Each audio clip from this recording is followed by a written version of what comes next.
Yeah, and I think it is a little bit of an assumption at this Yes. point. Let's talk about the BB plan as it's become known these days. Dan Beebe, the commissioner of the Big 12, came to you guys with what he called kind of a last-ditch effort to save the conference, and clearly he did that. You guys are jumping on board, but then, you know, reports coming out, even out of Beebe's own mouth, that nothing's solidified with these TV networks. How difficult of a decision is it to make when you look at the SEC and the Pac-10 and you see, you know, we have solid money, particularly the SEC, on the table? Only the SEC can claim that. Right.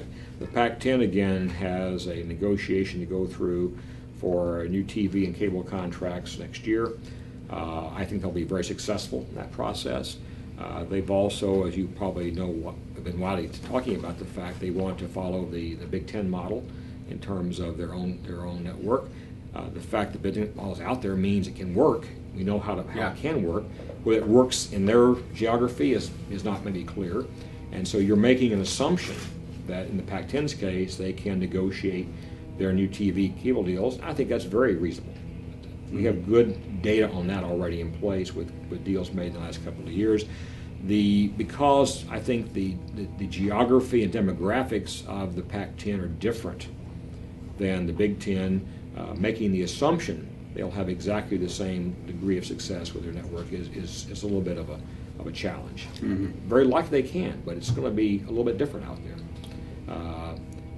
California people are just a little bit different about how they put college sports in their hierarchy, I think, what they want to do.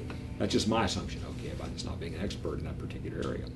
But having said that, you're still making the assumption they can make it work. Mm-hmm. So you're looking at numbers that look reasonable, but again, they're not there yet. With the SEC, they're there. With the Big 12, I think Dan Beebe has done an extraordinary amount of work here. It goes back a ways. When we met a few weeks ago in Kansas City as the board of directors of the Big 12, Dan had brought in a TV executive to our midst there to talk about what was possible, kind of the value of the network. And we got a fairly exciting set of numbers from that individual that told me what I'm seeing elsewhere, that the worth has gone up, value has gone up, driven by, again, the SEC and the ACC and the Big Ten. So that's out there. I believe those were real numbers then. We were being shown by this particular executive that this could be a reality. That's where he started at in terms of this last minute, you might call it thing, but it wasn't last minute. It's been going on for a while. And that's out there. Let me back up a little more. Understand we have a problem in the Big 12. We have two major contracts. We have one with FSN. We have one with ABC, ESPN. They aren't coterminous. That's a problem. Mm-hmm. So when you go to negotiate one, you don't have all the pieces the other one has on the table. That's a problem. We had made an effort, in fact, to try to get one of those extended to make them coterminous earlier this year, which didn't work out too well. But of course, since that time, the ACC has happened, and that's changed things a bit. So I think we had a very different landscape this past month, and that's made, I think, our worth a lot higher. That's the context of this. I talked to Beebe at length on Sunday night. He had been nonstop negotiating then.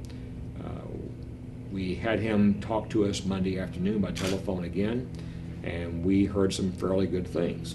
It's not a signed contract, no, but when you're in a negotiation, you understand that you're right now at a point where you can probably define a floor that is meaningful. And so, again, nothing's signed, not 100% guarantee, but I think we have a very reasonable probability that where we were at least Monday afternoon is at least where we're going to be when a contract is actually signed. Do you know the timetable of when that will be signed, or when you're going to start getting the additional funds in your pocket? I'm hopeful that we will have at least some kind of MOU defining the principles involved here fairly quickly. But I can't speak for Dan in this regard. He's the guy on the spot right now negotiating for us here, and he needs every bit of help, I think, in our restraint and not trying to meddle with what he's doing to get his job done here. But I think we're close to having the ability to ink something. I believe it can be effective as early as fall of 2011. Where you'll start getting money. Which would be 1 year earlier than our arrangement would have been otherwise, and 1 year earlier than we'd been going with any other conference. How does he plan on making that happen and essentially doubling, or in some cases more than doubling, every school across the board's revenue? Well, again, I don't want to say anything in this context that would actually inhibit those negotiations going to a good conclusion for us all. But again, we heard enough from him Sunday evening and Monday afternoon that I was convinced, and I presume other presidents were convinced, that this was a high probability, that we would be able to have a contractual arrangement that would be good enough to keep us reasonably close to where we'd be in the other two options we had. As I said earlier, at that point in time, I said the money's not the issue anymore. The money at any of these three options here looked roughly the same to us. Now, there are other things besides that out there to worry about. Obviously, in the Pac-10, you would have to give up all your local rights to the conference, all that what the Big Ten does. The SEC model and the Big 12 model today does not require that. And so, again, certainly some schools have wanted to and are involved very directly in trying to create their own regional networks to be able to, again, use their brand to good advantage. I understand that. A&M is doing the same thing as well. So that's out there as a differentiator between these things.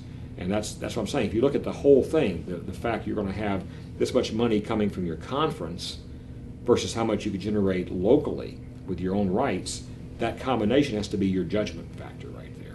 And again, when you look at the sum of those, from the three models I mentioned here, we felt there wasn't a huge difference in what we would get ultimately. Therefore, other factors were much more important to us. Again, the thing I have to put, again, the student athlete here is here to get education. We don't ever want to forget that. And we sometimes forget about that particular important issue. And to me, travel was important. To me, giving that athlete the kind of national exposure they would want. I mean, why does a kid come into a competitive Division I A school? Why? They want to be able to be seen nationally.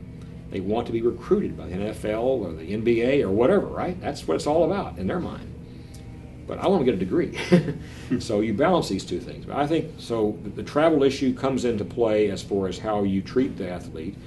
Their ability to be able to be seen nationally a lot in their sport is critical to their future trajectories as well.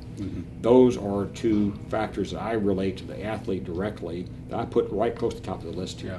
And I think in any, again, three cases here, you can argue these things, but national visibility will be fairly high in any of these three cases we're talking about here. Putting a lot of trust in Dan Beebe, and obviously a good marriage takes a lot of trust. We definitely both know that.